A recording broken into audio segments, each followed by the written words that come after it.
Pemirsa TV-Mu dimanapun Anda berada, yang insya Allah kita sama-sama dimuliakan oleh Allah Subhanahu wa Ta'ala. Kembali lagi dalam tuntunan akhir zaman dengan tema berdakwah dengan hikmah. Tadi kita sudah membahas seputar berdakwah dengan hikmah di masa Rasul. Maka hari ini ketika kita kaitkan dengan konteks sekarang, memang berdakwah, walaupun itu berdakwah itu kita lihat itu adalah baik, tapi kalau cara menyampaikannya tidak sesuai, maka efek dari dakwah itu akan tidak sesuai dengan yang diharapkan.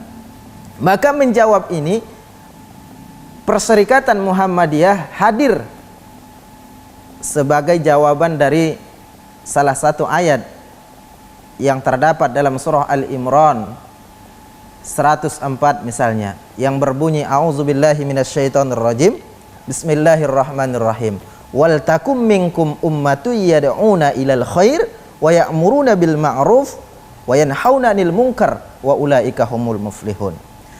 Hendaklah ada segolongan umat yang menyeru kepada yang ma'ruf, mencegah kepada yang mungkar, dan mereka itulah yang akan beroleh keberuntungan. Maka Muhammadiyah lahir sebagai wadah perkumpulan organisasi untuk berdakwah secara kelompok atau kolektif. Karena kalaupun materi yang disebutkan itu baik, ajakannya akan kita sampaikan ini juga baik, tapi kalau caranya tidak baik akan mendapat respon yang tidak baik pula.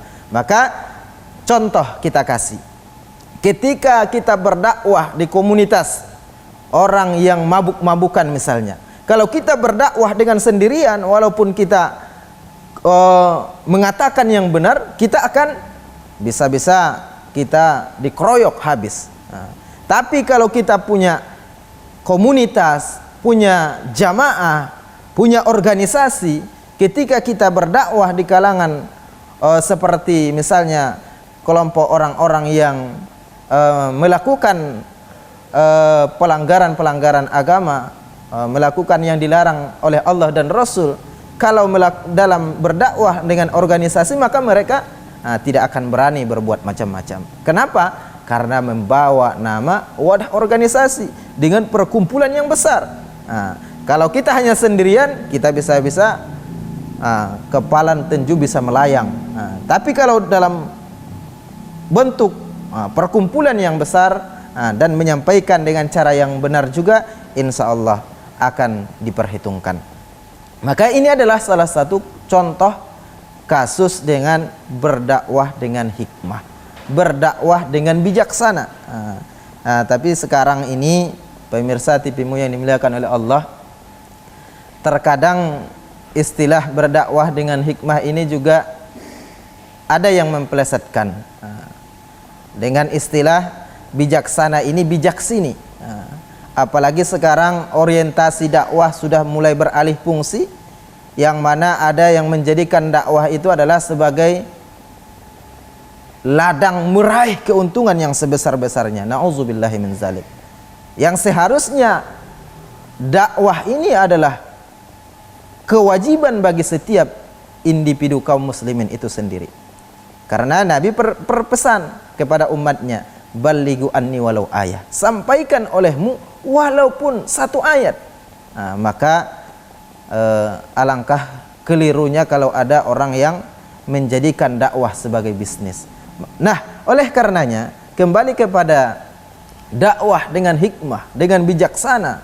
Ini sudah dituntunkan oleh baginda Rasul Muhammad SAW. Kita tinggal mengikuti saja bagaimana dulu beliau berdakwah kepada umat-umat yang beraneka ragam, bermacam-macam mad'u yang ia hadapi, yang sudah kita contohkan tadi di awal segmen.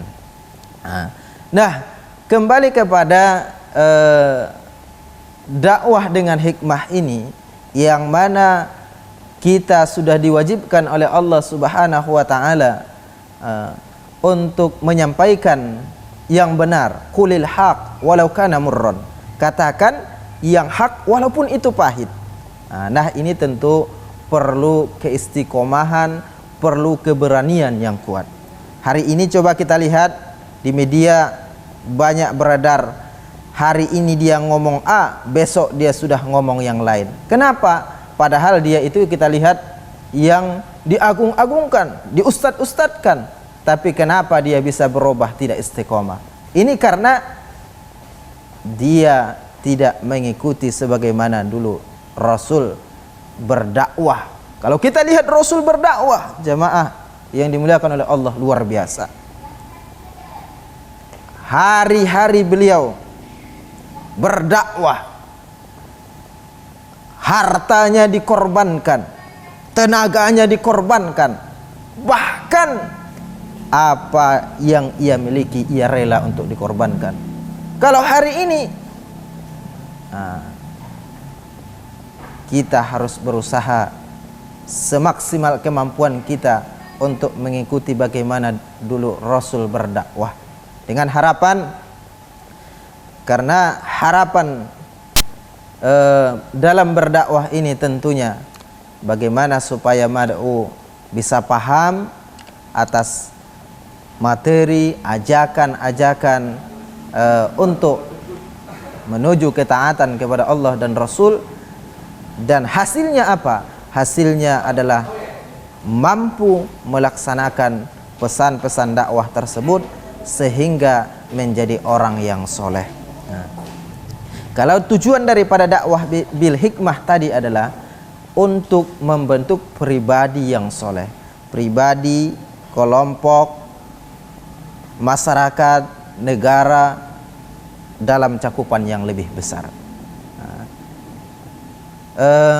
Baik, untuk segmen berikutnya akan kita lanjutkan setelah yang satu ini.